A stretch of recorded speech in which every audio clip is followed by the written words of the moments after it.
नमस्कार,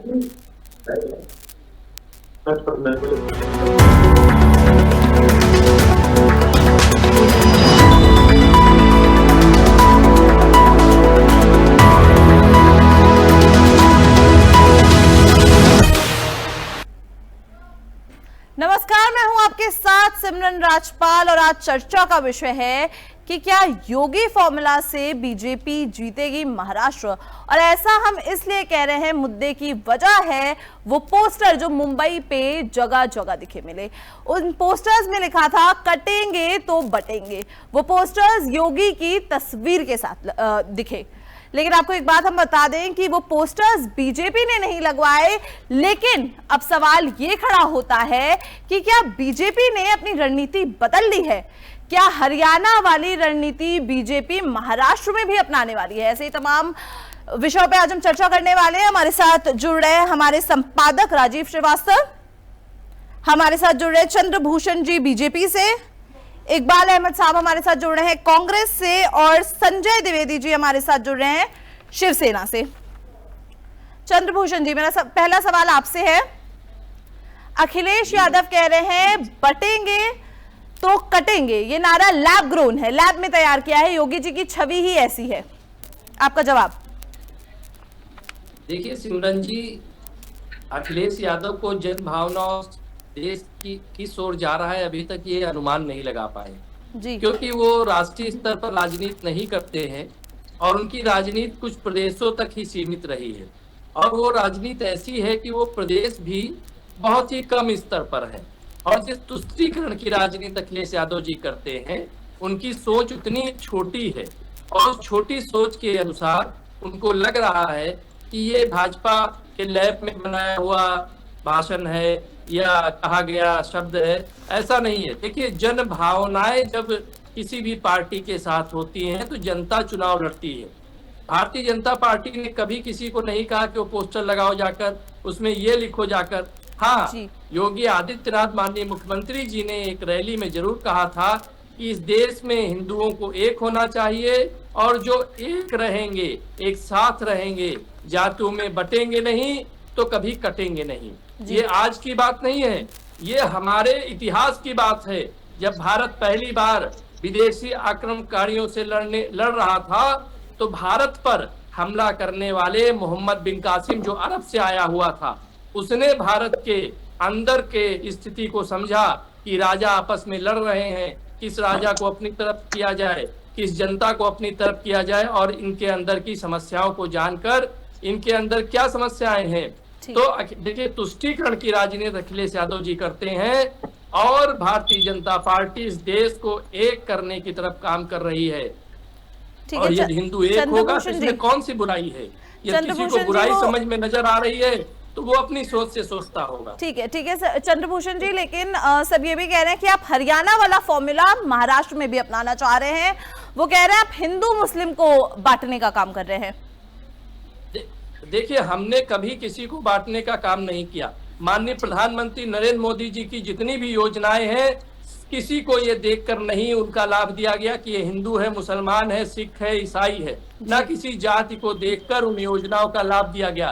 प्रधानमंत्री जी पिछले 10 वर्षों से जितनी योजनाएं जमीनी स्तर पर चल रही हैं, जनधन हो, शौचालय हो, किसान सम्मान निधि हो, घर बनाने की योजनाएं हो, सबको देश का नागरिक समझकर ये योजनाओं का लाभ दिया गया। उन लोगों ने योजनाओं का लाभ उठाया है। तो हम कौन से बांटने की राजनीति कर रहे हैं? हाँ, जिन लोगों को मुस्लिम तुष्टीकरण करके उनको वोट बैंक नजर आता है, उनको लगेगा कि हम अलग अलग चुनाव लड़ेंगे तो हमारा वोट बैंक बट जाएगा, हम इस तरह, तो वो लोग अपनी राजनीति को बचाने के लिए इस तरह के इस नारे को कुछ भी कहकर प्रचारित कर सकते हैं, दुष्प्रचारित कर सकते हैं। इसमें हम कुछ नहीं कर सकते। जनता इस देश की सब समझ रही है कि क्या करना चाहिए, किस पार्टी को जिताना चाहिए, किसको सत्ता में रखना चाहिए। ठीक है, इकबाल अहमद जी, प्रॉब्लम क्या है? बटेंगे तो कटेंगे इस नारे में प्रॉब्लम क्या है? वो तो एकजुटता की बात कर रहे हैं, फिर इतना सवाल क्यों खड़ा कर रहे हैं आप लोग?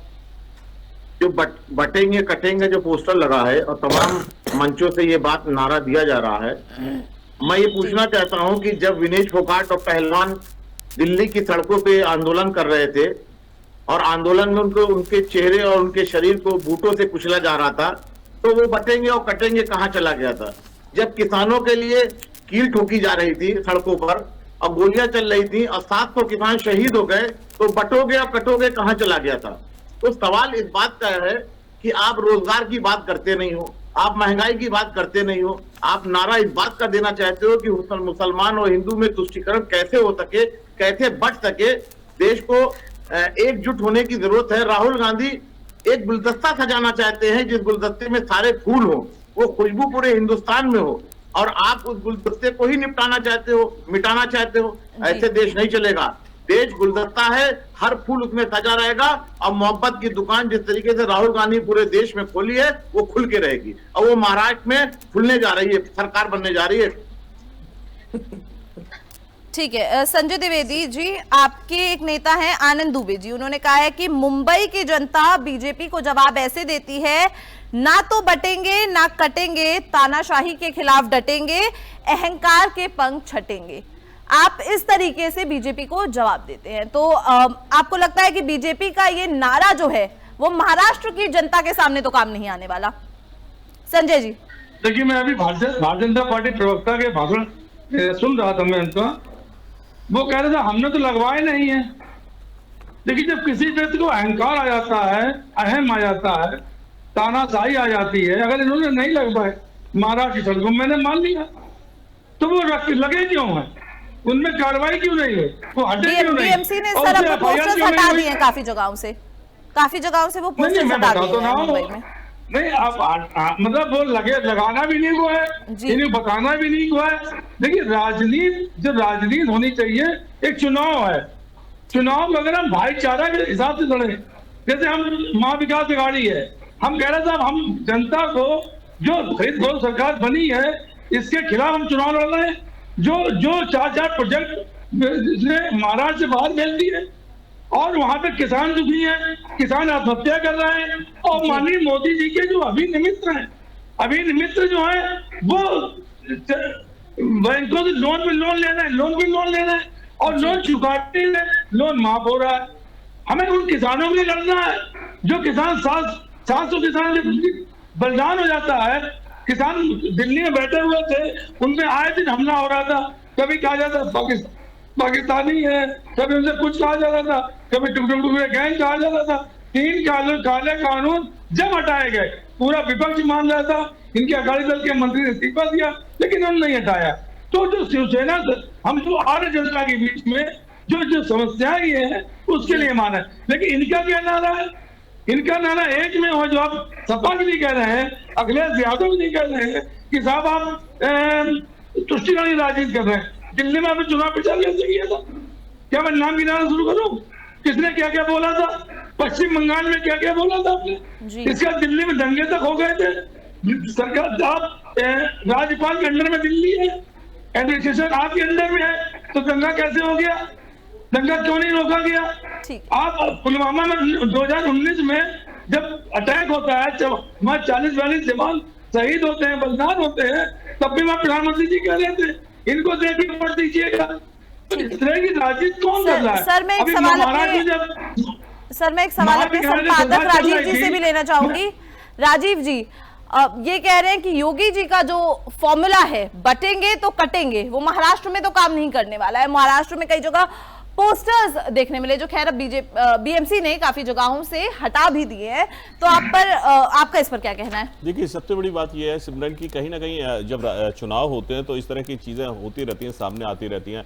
पोस्टर लगाए गए, बीजेपी मना कर रही है कि हमने ये पोस्टर नहीं लगाए हैं, लेकिन एक बात ये जरूर है कि बटेंगे तो कटेंगे तो बटेंगे, ये फार्मूला कई जगह काम करता है, और निश्चित तौर पर हर पार्टी को सोच के चलना चाहिए चुनाव के दौरान तो कम से कम। लेकिन कहीं ना कहीं जब जैसा देखा गया, पहले बीजेपी के साथ थी शिवसेना, बाद में शिवसेना से बट गई, कट गई, दूसरी पार्टी के साथ चली गई तो सरकार बना ली। तो राजनीति में बटने कटने का सिलसिला लगातार जारी रहता है। यहाँ राजनीति में सारे लोग अपना फायदा देखते हैं, किसके साथ कटना है और किसके साथ बटना है, ये राजनीति में अक्सर देखा गया है। क्योंकि आप देख लीजिए, सरकार के पहले गठबंधन होता है या नहीं होता है, तो सरकार बनने के जब चुनाव जीत जाते हैं उसके बाद गठबंधन हो जाता है। तो निश्चित तौर पर यहाँ पर कटना और बटना कुछ तय नहीं होता पहले से। कि किसके साथ कटना है और किसके साथ बटना है। यहाँ पर तो चुनावी फायदा देखा जाता है और सरकार कैसे बनेगी जोड़ तोड़ से ये देखा जाता है। तो निश्चित तौर पर अभी हम नहीं कह सकते कि क्या हो सकता है, लेकिन उत्तर प्रदेश की राजनीतिक परिस्थिति अलग है और महाराष्ट्र की बिल्कुल अलग है। तो निश्चित तौर पर वहाँ का फार्मूला मुझे भी नहीं लगता कि ऐसे काम आएगा। लेकिन कहीं ना कहीं बीजेपी की अगर हम बात करें, बीजेपी जिस तरह से अगर कहती है कि हम बांटते नहीं हैं, धर्म की राजनीति नहीं करते हैं, लेकिन पिछले जो लोकसभा चुनाव में देखा गया, प्रधानमंत्री जी ने बहुत सारी जगह ऐसे स्टेटमेंट दिए जिसको लेके काफ़ी विवाद हुआ। उन्होंने मंगलसूत्र की भी बात कही, हिंदू मुस्लिम की भी बात की, बहुत सारे ऐसे स्टेटमेंट आए थे जो सुर्खियों में लगातार बने रहे। तो कहीं ना कहीं हमें ये देखना होगा कि चुनाव एक स्वस्थ तरीके से हो, कहीं बटने कटने की या सांप्रदायिक बातें ना हो जिनसे आपस में भेदभाव हो। इसी को ध्यान रखना चाहिए हर पार्टी को, मेरा मानना ये है। ठीक है संजय द्विवेदी जी, पिछले 2019 के विधानसभा चुनाव में आप और भारतीय जनता पार्टी साथ मिलकर लड़े थे, लेकिन भारतीय जनता पार्टी को पिछली बार महाराष्ट्र में पूर्ण बहुमत किसी भी सरकार की नहीं आई थी, लेकिन बीजेपी के पास मैक्सिमम सीट्स थी। तो इस बार क्या आपको लगता है वो बीजेपी का जो मार्क है आप क्रॉस कर पाएंगे? मैं सिर्फ आपके गुट की बात कर रही हूँ, मैं पूरे इंडिया अलायंस की बात नहीं कर रही हूँ। देखिए, एक चीज आपने देखी होगी कि महाराष्ट्र की जनता जो है वो शिवाजी के सिद्धांतों आदर्शों में चलती है जी। बहुत स्पष्ट रूप से जान लीजिए आप कि वहां पे देखिए पूरे भारतवर्ष की भौगोलिक परिस्थितियां अलग अलग, भाषाएं अलग अलग है जी जी, संस्कृति बहुत चीजें अलग अलग है पूरे भारत में। पूरे भारत में अगर आप देखना चाहेंगी तो उत्तर प्रदेश में आपको अलग मिलेगा, और आप बिहार आइए वहाँ भाषा आपको अलग मिलेगी, खान पान का तरीका अलग मिलेगा। आप पश्चिम बंगाल चले जाइए वहाँ अलग तरीका मिलेगा, आप आसाम चले जाइए वहाँ अलग मिलेगा, मेघालय चले जाइए वहाँ अलग मिलेगा। तो हर चीज हर जगह का अपना अपना है परिस्थितियां हैं। जो महाराष्ट्र की परिस्थिति है, महाराष्ट्र की परिस्थिति में कभी भी नहीं लिखा है कि आप गद्दारी करें। हम 30 साल गठबंधन में रहे, 30 साल के 2014 में सबसे पहले हमने अलग अलग चुनाव लड़ा था। अगर इतने इनको बुरा लगा 2014 में चुनाव अलग लड़े और उन्होंने एनसीपी से गठबंधन कर दिया। आज अगर हमने कांग्रेस 2019 में आप हमको राज्यपाल जी के पास नहीं ले जा रहे थे, हमसे बात नहीं कर रहे थे, फडणवीस जी अकेले कह रहे मैं सरकार बना लूंगा और हमसे बातें तक नहीं हो रही थी, आपकी कोई सिद्धांत तय नहीं हो पा रहा था। अगर चलिए हमने 2.5 साल की बात की थी तो आपने 2.5 साल बाद सिंधिया को बना दिया ना, देवेंद्र फडणवीस जी बने मुख्यमंत्री, देवेंद्र फडणवीस नीचे आ गए। तो हमने कहा 2.5 साल की बात की भी थी, अब आपने स्वीकार नहीं किया कि नहीं किया वो आप जानते हैं, लेकिन आप कह रहे मैंने स्वीकार नहीं किया। लेकिन देखिए ईश्वर ने आपको वहीं पे लाके रख दिया, आपने सिंधिया जी को 2.5 साल के बाद मुख्यमंत्री बनाया। तो हमारा कहने मतलब ये परिस्थितियां कौन पैदा करता है? जब आदमी के अंदर तानाशाही आ जाती है, अहंकार आ जाता है, अहम आ जाता है, तो ये परिस्थितियां समानता पैदा होने लगती हैं, दुनिया आपको आपस में बढ़ने लगती है। अटल बिहारी वाजपेयी थे, अटल बिहारी वाजपेयी के साथ गडकरी जी थे, हमारे गोपीनाथ मुंडे जी, चलता रहा हमारा गठबंधन चलता रहा, गठबंधन में कोई दिक्कत नहीं आई। बल्कि महाराष्ट्र में ये होता, बाबा साहब ठाकरे ने कहा कि महाराष्ट्र के अलावा कहीं चुनाव नहीं लड़ेंगे, और शायद उन्होंने अपना वचन पूरा भी किया, वो कहीं चुनाव लड़ते भी नहीं थे और ना कहीं गए वो, इसीलिए तो एक परिस्थिति है। अब आपने धीरे धीरे हमको 2014 से काटना, तो क्या शिवसेना उद्धव ठाकरे जी ये हमारी पार्टी अंधी है क्या? इनकी जो क्रियाकलाप चल रहे थे 2014 से, क्या वो हम देख नहीं रहे थे? क्या हम समझ नहीं रहे थे कि परिस्थितियां क्या बनने जा रही है? अगर 2019 में हमको साथ लेके चले होते तो शायद परिस्थितियां नहीं बनती, लेकिन फिर उन्हें वो काट के अगर हमें कांग्रेस एनसीपी सरकार बना ली तो इसमें हमने गलत क्या किया? भाई आप भी तो पीटीसी पास हुए थे, आपने हरियाणा में जेजेपी सरकार बना ली, आप बहुत जगह ऐसे कर चुके हैं। आपने बिहार जाके आरजेडी और जेडीयू का गठबंधन चल रहा था, सरकार चल रही थी, उसको तोड़ के आपने सरकार बना ली। तो जहां परिस्थितियां कैसी हैं, ये बाला साहब ठाकरे भी कहते थे कि हमारे बाद जो राष्ट्रीय प्रमुख बनेगा वो देश की परिस्थितियां देखेगा, उसके अनुरूप कार्य करेगा। आज अगर हमने गठबंधन कर लिया तो आपको जल्दबाजी क्या तोड़ने की? 2.5 साल बाद आपको तोड़ने की जरूरत क्या थी? ठीक है, आप 2.5 साल बाद न तोड़ते, चीजों पर एक जवाब ले लेते हैं। नहीं पूरे होने देते, आप चुनाव लड़वाते, अगर आप जीत जाते तो आप सरकार बनाते। लेकिन आपको धैर्य नहीं है, क्योंकि आपको तो देश में कब्जा करना है, आपको पूरा देश बेचना है, सब सबसे बनते हैं। सर ब्रेकअप का दर्द निकला नहीं है आपके दिल से? उद्योगपतियों को आपको बेनिफिट देने, जैसे अभी संजय जी, बिजली वाला बेनिफिट। संजय जी मेरी तो बात सुन लीजिए, ब्रेकअप का दर्द निकला नहीं है आपके दिल से? चंद्रभूषण जी से एक जवाब तो ले लेने दीजिए कम से कम। नहीं, हमारे को ब्रेकअप में दर्द नहीं है। सिमरन तो जी, देखिए 10 सेकंड में बोलूंगा। जी बिल्कुल, मुझे बिल्कुल, कोई जल्दी। ब्रेकअप का दर्द नहीं है। ठीक पूरे भारतवर्ष के सैनिक इस बात से खुश है कि भारतीय जनता पार्टी से ब्रेकअप हो गया, ये बात निश्चित आप समझ। ठीक है, चंद्रभूषण जी जवाब दीजिए। सिमरन जी, ये जो सत्ता का मोह होता है ना जी ये बहुत ही खतरनाक होता है, जी और पद का मोह उससे भी ज्यादा खतरनाक होता है। देखिए, शिव सैनिक बाला साहब ठाकरे को भगवान की तरह पूजते थे जी और आज भी पूछते हैं, हम लोग भी पूछते हैं।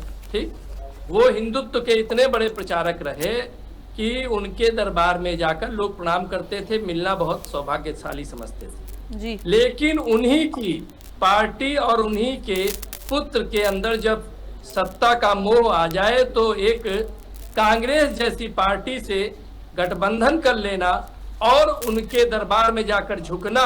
बाला साहब कभी किसी के दरबार में जाकर झुके नहीं, लेकिन ये लोग दिल्ली में आकर सोनिया गांधी जी, राहुल गांधी के यहाँ प्रणाम करते रहे। अरे भाई, सत्ता का मोह, सुन लीजिए, पहली बात सुन लीजिए। ठीक है, पूरी बात सुन लीजिए। संजय जी आपको पूरा बोलने का समय दिया हमने। संजय जी प्लीज, हमने आपको पूरा समय दिया, उनको जवाब कंप्लीट कर लेना, फिर हम आपको लौटेंगे। जब हमारे संगठन के बारे में बात मत करिए। पर नहीं, वही हमारे संगठन के बारे में बात मत करिए। जिसने राम मंदिर का सदैव विरोध किया, जिसने राम संजय जी प्लीज, हमने आपको पूरा समय दिया है बोलने का, प्लीज उन्हें बोल लेने दीजिए प्लीज। उसी कांग्रेस के घर पर जाकर, दरबार पर जाकर झुकना, ये किस बाला साहब की सिद्धांत की वो है? देखिए, बाला साहब जी जिस हिंदुत्व के प्रचार के लिए उनका नाम है, जाना जाता, सम्मान है हर शिव सैनिक और हर भारतीय जनता पार्टी कार्यकर्ता के, ठीक। लेकिन उनके लोग जिस सत्ता के मोह के लिए ये काम कर रहे हैं, जो राम मंदिर का जीवन भर कांग्रेस विरोध करती रही, उस राम मंदिर के लिए इन लोगों ने, कांग्रेस क्या कर रहे थे आप लोग? अरे सिद्धांत तो बचा कर रखते, सत्ता का मोह तो त्याग देते। बाला साहब ने अपने चौखट पर कभी सत्ता का मोह नहीं किया, उन्होंने कहा ये तो सत्ता आती जाती रहती है। लेकिन जो लोग आए उनकी लेगेसी को आगे लेकर जा रहे थे, वो क्या कर रहे हैं? ठीक है, इकबाल जी, ये समझ लीजिए राजनीति का सबसे बड़ा बेकार वो है। ठीक है, और इस पे क्या बोला जाए, इकबाल जी से एक जवाब ले लेने दीजिए प्लीज। पार्टियां खत्म कर दे रही हो तो क्या किया जा सकता है? ठीक है इकबाल जी, वो अब आप पर सारी चीज ला रहे हैं कि बाला साहब ठाकरे कभी कांग्रेस के फेवर में नहीं थे, इस पर आपका क्या कहना है? देखिए, उदय ठाकरे जी ने समझ लिया इस बात को कि बीजेपी सिर्फ बांटने का काम करती है, तो उनको ये लगा कि कांग्रेस एक ऐसी पार्टी है जिससे हमें जुड़ना चाहिए, जो देश को जोड़ने का काम करती है, युवाओं की बात करती है, किसानों की बात करती है, मजलूमों की बात करती है, मजदूरों की बात करती है। इसलिए उदय जी ने ये फैसला लिया और कांग्रेस के साथ जुड़ने का काम किया। आज और बीजेपी का काम क्या है? अंबानी और अडानी के हाथों में ये देश को देना चाहते हैं, गरीबों और अमीरों में बांटना चाहते हैं। बात करते हैं कि रोजगार, हम अरे इनसे पूछे बीजेपी से कि कितना रोजगार दिया, ये क्यों नहीं चुनाव लड़ते रोजगार पे, ये क्यों नहीं लड़ते चुनाव की महंगाई हमने कम कर दी है, ये बतावें। ये सिर्फ बटो और कटो, हिंदू और मुसलमान, दंगा फसाद, इसके अलावा कोई काम है क्या इनका पास? ठीक है राजीव जी, ये बिल्कुल मैं के हाथ में देश को हवाले करना चाहते हैं। नहीं, मैं संजय द्विवेदी जी से पूछना चाहता हूं कि बात तो काफी हद तक बीजेपी की सही थी कि एक टाइम ऐसा भी था जब बीजेपी और शिवसेना को एक ही माना जाता था। आखिर कौन सी वजह हो गई थी उस दौरान की ब्रेकअप हुआ? जैसा कि अभी बोल रहे इकबाल जी कि बहुत सारे मुद्दे थे, तो आपके अनुसार क्या मुद्दे थे? क्योंकि शिवसेना का जो परिवार, जो शिवसेना के बाल ठाकरे साहब का परिवार है, उसको तो बिल्कुल हिंदुत्व का एक बड़ा हम कह सकते हैं स्तंभ माना जाता था, तो वो सारी चीजें बिल्कुल कहीं ना कहीं अलग हो गई। आज जो शिवसेना आपकी है, जो आपका गुट है, उसमें हमारे क्या नाराजगी थी, ये पूरा देश जानता। जी, जो नाराजगी जो है, वो नाराजगी इनकी तरफ से 2014 में क्या नाराजगी थी हमको? 2014 में हम क्यों अलग हो गए? चलिए 2019 में तो हमने सरकार बना ली, 2019 में चुनाव अलग अलग क्यों लड़े थे? नहीं, लेकिन ताली दोनों हाथ से बजती है, कुछ ना कुछ तो रहा होगा ना मैं दोनों बता तरफ। तो रहा हूँ भाई आपको, जी। मैं तो बता तो रहा हूँ। आकर्षण इनसे क्यों अलग हो गया? नीतीश कुमार जी बार बार इनसे क्यों छिटकते हैं? जेजेपी क्यों खत्म हो गई आज? जेजेपी तो जो हरियाणा सरकार बनाई थी जो खत्म हो गई आज। टीडीपी क्यों खत्म हो गई? मायावती क्यों खत्म हो गई? मायावती ने जो सरकार बनाई। जी रामविलास पासवान की पार्टी में चाचा जी कहां चले गए? अब भतीजा आ गया। अब उत्तर प्रदेश में आई है अनुप्रिया पटेल, मां अलग बैठी है, लड़की अलग बैठी हुई है। बिल्कुल। देखिए इनकी नीति जो है बांटो। इनका मैं काफी प्रोग्राम सुन चुका इनका कहने मतलब एक है कि हमें जिससे फायदा होगा। देखिए मुंह में राम बगल में छुरी, समस्या यहाँ पे आ रही है। ये शिवसेना को 2014 से खत्म करना चाहते थे, शरद पवार जी को खत्म करना चाहते। शरद पवार जी की पार्टी क्योंकि राष्ट्रीय पार्टी थी इसलिए उनको छू नहीं पा रहे थे। जब वो राष्ट्रीय पार्टी बनी इन्होंने उसको भी खत्म कर दिया। ये शिवसेना को इसलिए खत्म करना चाह रहे थे। देखिए वही शिवसेना पार्टी जो है वो आपकी दास्ता स्वीकार नहीं करेगी। उद्धव ठाकरे आपके यहाँ सड़क वंदना करने नहीं आएंगे ना, हम करने जाते हैं। अगर हम आपके पार्ट अपोजिशन में रहेंगे। हम कोई आपकी कोई गुलाम नहीं है कि हमने गठबंधन आपसे किया था तो आपके हमने गुलामी करने लगे। हमारी अपनी पार्टी है, हमारा अपना मन है, बाला साहब के सिद्धांत है वो हम लेके चल रहे हैं। बाला साहब ने मरते समय सर अगर पिछली बार जैसा सिनारियो बनता है, सर अगर पिछली बार जैसा सिनारियो बनता है कि बीजेपी के पास मैक्सिमम सीट्स होती हैं तो वापस आप जाके उनसे हाथ मिला लेंगे क्या? 10 सेकंड। ठीक है सर, मैं आप ही से वैसे सवाल कर रही हूँ। बाला साहब ठाकरे के बिना ये चुनाव महाराज लड़ नहीं सकते हैं। बाला साहब को भारत रत्न दे नहीं सकते हैं, भारत नहीं ले सकते, लेकिन बाला साहब के नाम लेके बिना ये चुनाव नहीं लड़ सकते हैं। आपकी ये भी देख लें, इस चुनाव में ये भी देख लें सिमरन जी कि बाला साहब को नाम लेके चुनाव लड़ने जा रहे हैं। लोकसभा चुनाव लड़ा बाला साहब का नाम लेके, क्या स्थिति हुई? अब विधानसभा चुनाव बाला साहब का नाम लेके लड़ने जा रहे, क्या स्थिति हुई? देख लेंगे। तो ये स्थितियां ये इनको चाहिए सिर्फ सत्ता। ठीक है सर। चंद्रभूषण जी कुछ कहना चाह रहे हैं आप? चंद्रभूषण जी। सिमरन जी देखिए अभी तक जो भी बातें कही गई जी। कहीं पर भी बांटो, ये जो बांटो वाली बात है उसको समझने का प्रयास कीजिएगा। 1947 से लेकर बांग्लादेश बटा, बांग्लादेश में हिंदुओं के साथ क्या हुआ, कैसे उनको मारा गया। जहां पर भी असंतुलन होगा इस देश में हिंदू काटा जाएगा। कश्मीर में क्या हुआ, और दंगों की बात कर रहे थे अभी 1904 कांग्रेस ने क्या दंगे करवाए, समाजवादी पार्टी ने उत्तर प्रदेश में क्या दंगे करवाए, कौन से दंगे करवाए आपको पता है ना। और रही कांग्रेस की बात, तो जितनी भी ये पार्टियां निकली हुई हैं इनके साथ आज कांग्रेस के साथ अलायंस करके बैठी हैं, ये सब कांग्रेस की पैदा की हुई पार्टियां हैं, कांग्रेस के ही बच्चे हैं। चाहे वो ममता बनर्जी हो, चाहे फारूक अब्दुल्ला हो, चाहे महाराष्ट्र में हो एनसीपी शरद पवार हो, चाहे पूरे देश में आज जिन लोगों के साथ कांग्रेस ये सब अलायंस बनाकर घूम रही है, ये सब कांग्रेस के अली बाबा 40 चोर हैं।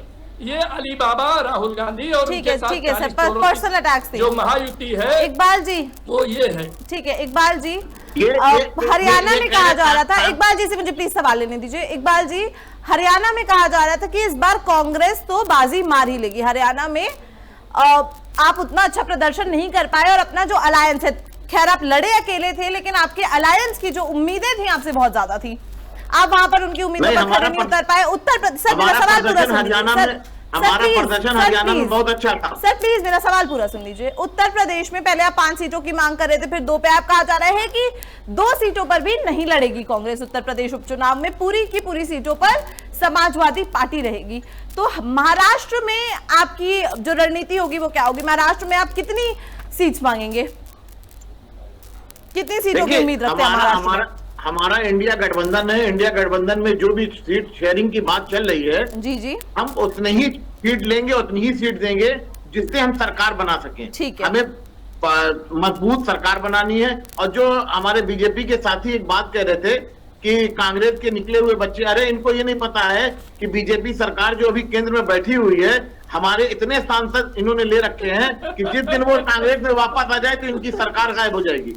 क्या बात कही है, ठीक बात है। और लोगों को भेजते रहिए राजीव जी। जी, सर आप कुछ कहना चाहेंगे? वो कह रहे अगर उन्होंने अपने सांसद वापस ले लिए तो सरकार नहीं, नहीं जाएगी। लेकिन राजीव जी, सबसे बड़ा इनको कांग्रेस के ही सांसदों पे भरोसा है। नहीं, लेकिन सबसे ठीक है, बड़ा ये हमारे सांसदों पे भरोसा करते हैं, ये हमारे नेताओं पे भरोसा करते हैं।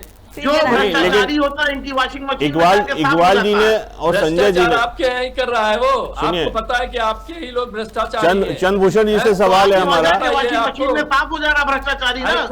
आप खुद कह रहे हैं कि जो भ्रष्टाचारी हमारे हैं उनको आप ले लेते हैं। चंद्रभूषण जी अगर वो भ्रष्टाचारी थे, आपने लिए क्यों थे सर? साफ कर देती है ना भ्रष्टाचारियों को। चंद्रभूषण जी, इकबाल जी और संजय जी दोनों ने अपनी अपनी बात रखी है और कहना यह है कि भारतीय जनता पार्टी से आपकी पार्टी में जाता है तो साफ हो जाता है। वाह वाह, क्या पार्टी आपकी है, जबरदस्त। चंद्रभूषण जी, ये जनता की महाराष्ट्र और झारखंड में सिखाएगी मोदी जी को कि भ्रष्टाचारियों को आप शय दे रहे हैं वॉशिंग मशीन में साफ करके। ये जनता सब जान चुकी है, चंद्रभूषण जी वाली है जनता। चंद्रभूषण जी से सवाल है कि संजय जी ने और इकबाल जी ने अपनी अपनी बात कही। उन्होंने ये कहा कि जिसके साथ गठबंधन होता है वो टूट जाता है बाद में बीजेपी के साथ। हम चाहे महबूबा मुफ्ती की बात करें, जो जम्मू कश्मीर में ही भाजपा ने प्रयोग किया था, एक वहाँ सरकार बनाई थी। अगर हम यहाँ हरियाणा की बात करें, जेजेपी अलग हो गई है, जो दुष्यंत हैं वो अलग हो गए। तो आखिर ऐसी बीजेपी के साथ क्या होता है कि जो जुड़ता है फिर बाद में अलग हो जाता है? ऐसी क्या बात होती है? देखिए, हम अपनी एक सिद्धांतिक भारत की संस्कृति और सिद्धांत को लेकर यदि कोई पार्टी चल रही है जो जमीनी स्तर पर काम कर रही है, जो देश की सबसे बड़ी पार्टी है जी, ठीक, वो भारतीय जनता पार्टी। ये सिद्धांत है कि लेकिन अचानक गठबंधन क्यों टूट जाता है? पास आओ और तुमको तोड़ेंगे, तुमको जी। बर्बाद नहीं, कर हम देंगे, किसी बिखरा को नहीं देंगे। तोड़ते। देखिए, हमने कभी किसी को तोड़ने का काम नहीं किया। आपने नहीं, लगा रामविलास पासवान की पार्टी को दो देखिए- टुकड़े में कर नहीं, दिया। आपने एमसीपी को दो टुकड़े में कर दिया। सर लेकिन आधा एनसीपी तो आपके साथ भी आ गया है ना। मेरी बात और सर आधा एनसीपी तो आपके साथ भी है। 72 बार टूटी। शिवसेना का तो बहुत अच्छा गठबंधन था बीजेपी के साथ, वो भी टूटा। पार्टी आज तक एक बार भी कांग्रेस नहीं पार्टी टूटी। को आप कांग्रेस मुक्त भारत ठीक है। नहीं कर सकते। कांग्रेस मैं ने क्या कह रहा हूँ? देश को आजाद कांग्रेस कराया है। पार्टी ये जी, देश को एक- आजाद एक कराया लोग है। अपनी बात कहिए। दिवाली में कहाँ हिस्सा लिया बीजेपी के लोग, बताना के लोग एक भी एसएस का आदमी बताया ना कि अरे या आप बीजेपी का बोलिए, आपको बोलने देश दीजिए। देश की आजादी सिमरन में जी, ये कोई थोड़ा हिस्सा लिया है व्यवस्था क्या? ठीक है एक भी शहीद का नाम बताइए ना चंद्रभूषण जी बीजेपी से और आरएसएस का। सर प्लीज चंद्रभूषण जी से सवाल किया गया, उन्हें जवाब देने दीजिए प्लीज, अपनी अपनी देखिए- बारी में बोलिए। जी, चाहे आप कश्मीर में भारतीय जनता पार्टी न कभी टूटी थी न कभी वो टूटेगी। सर गठबंधन की बात हो रही है, इतिहास भारतीय देख जनता लीजिए, पार्टी की नहीं। बंगाल में हो, आंध्रा में हो, महाराष्ट्र में हो, ठीक, जम्मू कश्मीर में हो, पंजाब में हो, कहीं पर भी अरे हो। पूछा क्या क्या उसका जवाब दीजिए भाई। सर गठबंधन की बात हो रही है, भारतीय जनता पार्टी की नहीं बात हो रही है। पूछा क्या कुछ?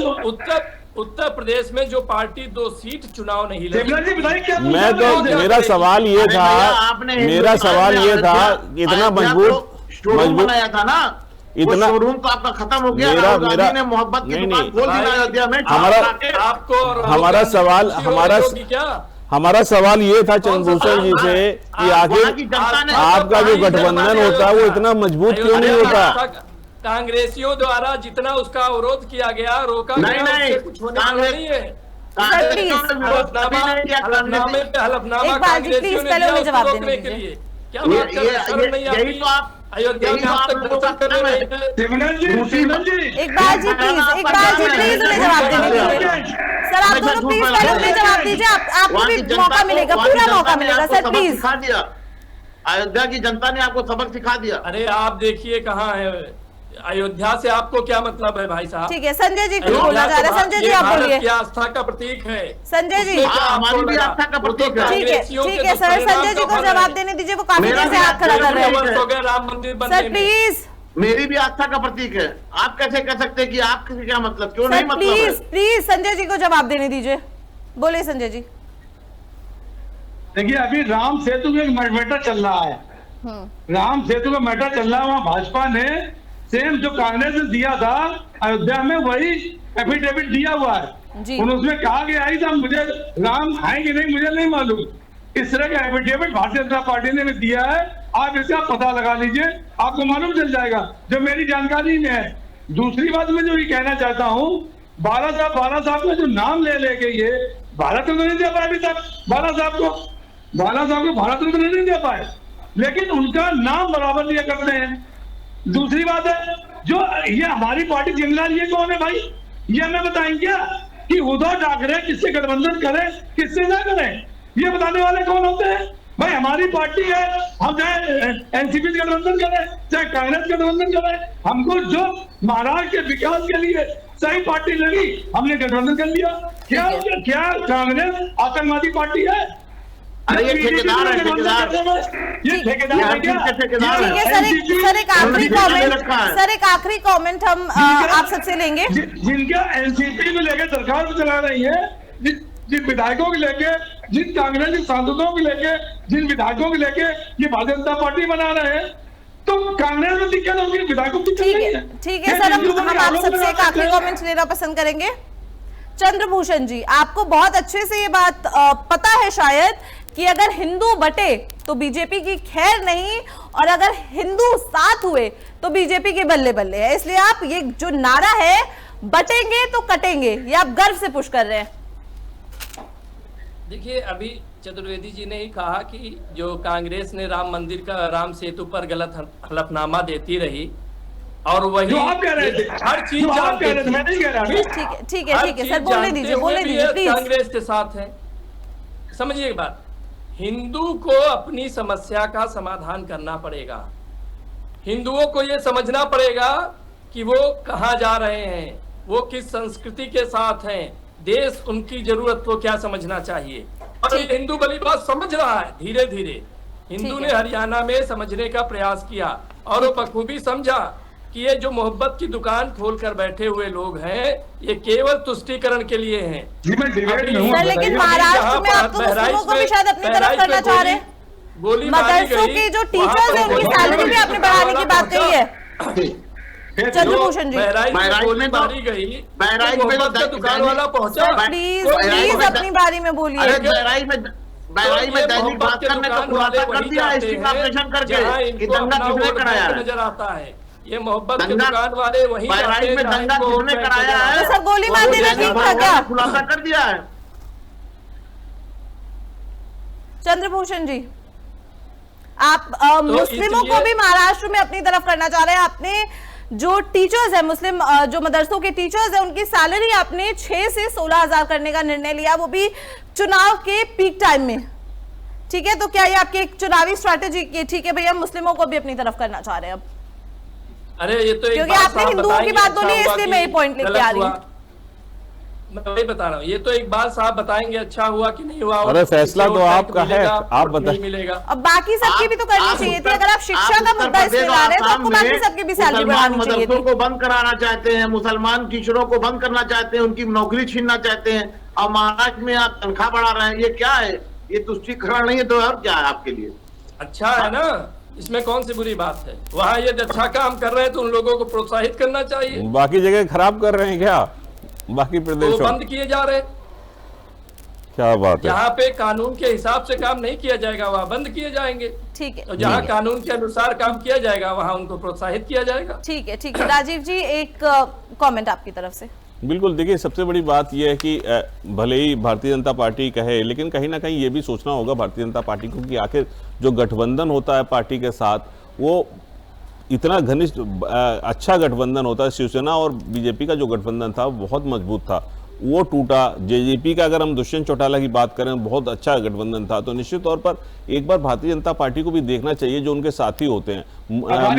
महबूबा अकाली दल का गठबंधन टूटा पंजाब में, महबूबा मुफ्ती का अगर हम बात करें तो जम्मू कश्मीर में टूटा। तो सबसे बड़ी बात यह है कि आखिर एक बार आत्मचिंतन करना चाहिए, मंथन करना चाहिए और अपने गिरेबान में भी झांकना चाहिए कि कहीं ऐसा तो नहीं कि हम सारे प्रयोग करके देख रहे हैं और सारे लोगों को हम अपने आप से दूर कर रहे हैं। फिर भारतीय जनता पार्टी जो अपने आप को सब पार्टियों से अलग कहती है, फिर उसमें और बाकी पार्टियों में अंतर क्या रह गया? क्योंकि अभी जैसे देखिए कांग्रेस, सपा या किसी की भी कर लो, आपस में लड़ते भी हैं लेकिन वो महागठबंधन भी बन गया। बीजेपी ये आरोप लगाती है, लेकिन अगर बीजेपी लेकिन अगर बीजेपी अगर ऐसा उनके जो गठबंधन होते हैं टूटते रहेंगे इसी तरह, तो सवाल बीजेपी पे भी उठेंगे फिर।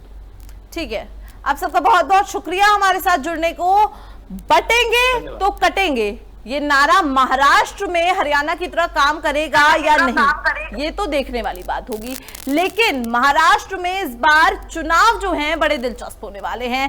कहीं अगर बीजेपी भी 3 गुटों में बटी हुई, कह ले एकनाथ शिंदे, बीजेपी और अजीत पवार एक साथ हैं। उधर अगर उद्धव ठाकरे के गुट की बात करें तो उद्धव ठाकरे, अजीत पवार और कांग्रेस साथ में है।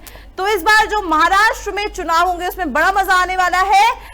फिलहाल के लिए इतना ही। ऐसी ही तमाम खबरों के लिए बने रहें हमारे साथ। नमस्कार।